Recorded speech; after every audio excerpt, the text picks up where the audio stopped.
Welcome back, everybody. Thanks again for coming back. Thanks again if you're a subscriber. If you're new, please think about clicking the subscribe button. Or maybe you want to watch this first and then click subscribe, or not click, so click subscribe, whatever works. So today, probably a little bit quicker of a video. Just going to go over how I ballast. For those of you who watch my other videos, I finished up some scenery in the corner, and I was going to come back and do some ballast and some backdrop work. So not a whole lot to it, pretty cut and dried. So let's flip over to the layout and we'll get started. Okay, I lied. We're not flipping over just yet, almost. Just review the products that we're going to be using. Nothing to ballasting. I use Woodland Scenics. Actually, I use a couple different products. I have some Arizona mineral, rock and mineral, I believe is the full name of the company. I'll find the link and I'll put it in the show notes. But then also these the Woodland Scenics bags. Now the difference, the Woodland Scenics is actually, I believe, crushed walnut shells. That's why sometimes when you get a fresh bag of them, you might get a hint of walnut or a nut of some kind. But I'm going with medium gray blend. That's what I've been using all around. And then I use the Arizona rock, mineral and rock for my sidings, and if there's a branch line or anything like that. It's a little bit coarser, and it just kind of gives a distinction between main line and the sidings and stuff like that. So that's that, and of course the matte medium to hold it down, the alcohol and water mixture as usual. Okay, now we'll switch over to the layout. Okay, so I'm going to start working on this section. If you can see it or not in the video, I've got some ballast already put in place in the workbench section. So this is coming off the workbench, coming around into this corner. So I've got my ballast, got my mixed matte medium here with my eyedropper. Again, I don't like spraying the ballast with a mister filled with it. Once I've got it down, we'll just go through, and it's a little bit of a tedious process, a little bit time consuming, but you get more control this way, and you really can soak the ballast quite well using this method. So then the other tools that I use, just an old spoon. Sometimes this I mostly use over switches, or once I've got the ballast shaped and I really just got to get a little bit extra in, take a scoop of it and shake it in where you need it. And then I use just this is a stiff bristled Crayola or Royal actually, but it's just an old paintbrush, but it's got a real stiff bristled brush, so forming, shaping. I know a lot of people like to use a foam brush actually as well. I haven't tried that, so you have to let me know if that's a technique you use, if it works well for you. So the first thing I do, normally I work with a shaker bottle, but I happen to have a bag full, so we'll see how this works. But just come in and start putting ballast down.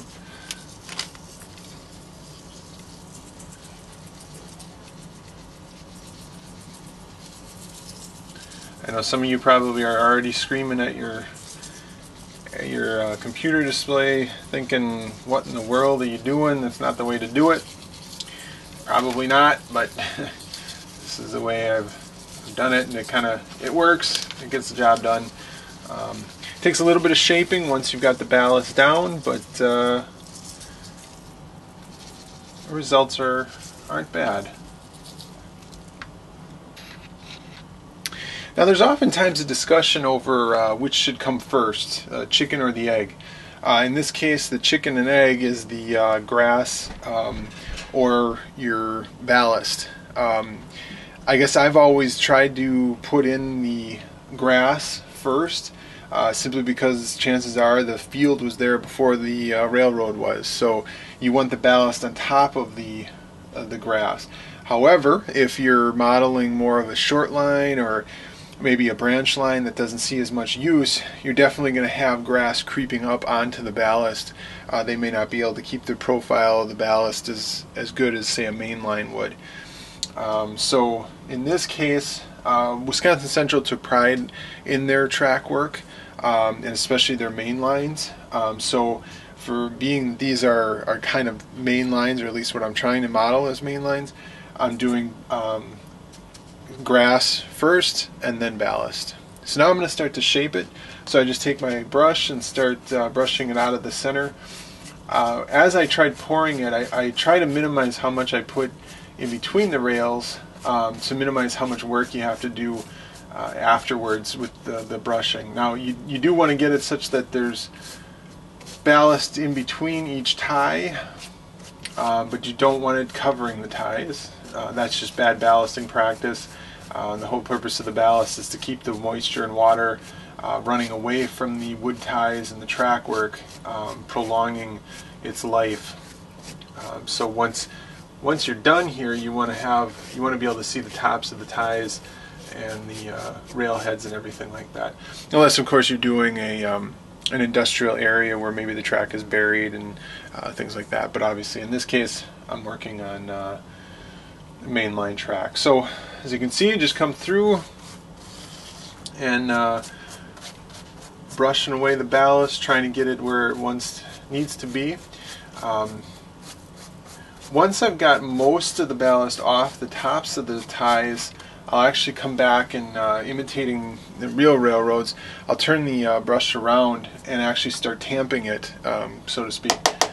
And if you just start tapping at it, sometimes you'll get the granules that are on top of the ties to just shake into place, and a lot of times they'll just bounce into place. It doesn't always work.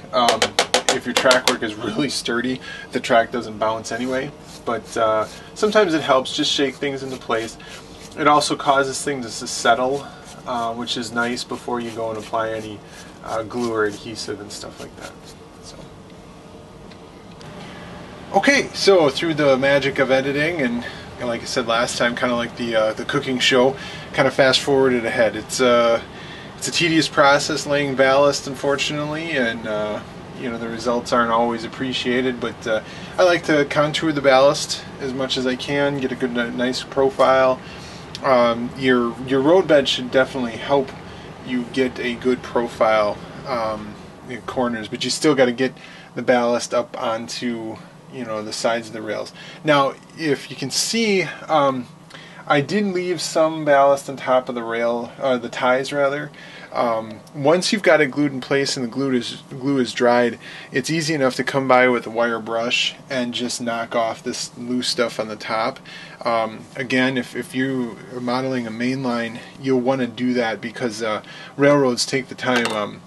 Ballast on top of the rails, or on top of the ties rather, can kick up and damage equipment. So you definitely want to make sure that if you're modeling a main line, that you clean the tops of the ties off. So now that I've got the ballast down, I will come through with my spray of alcohol and water, shake it up a little, and I just use this old piece of cardboard to protect. The alcohol can sometimes make paint on your backdrop run. Not too big a deal, but I try and get a mist from a distance so it settles on and doesn't disturb the ballast itself. You can see it over in this area. I don't know if you can make it out or not, but it clumped up in some areas, and once it's wet, you really can't work with it, so you're stuck with it until it dries. So I've got my matte medium here. Just stir up before applying. Okay, got my matte medium mixed, so now I just come through, start dropping it down. Now you can tell if you didn't put down enough alcohol water mixture, if the glue just kind of balls up, which is what it did here. So I come through and spray it a little bit more. The glue should penetrate the granules and just flow down, kind of like you're spilling milk all over the place. And you can work down the center of the track, and it should flow underneath in between the ties and into the adjoining shoulders. Again, I'm not doing a real good job here with the alcohol water mixture, so it's clumping. Okay, well that's ballasting, well, at least the way I do it. I've applied a real liberal coat of matte medium across the entire thing. I don't know if you can tell, but it does lose the contour to some degree. You can come back and reshape it a little bit by breaking off what you don't want. You can also come back, and sometimes I'll fill in areas with the spoon and with a little extra ballast as needed. But you can also come back after it dries, fill in what you need, re-wet it with the alcohol water, and then apply some more matte medium.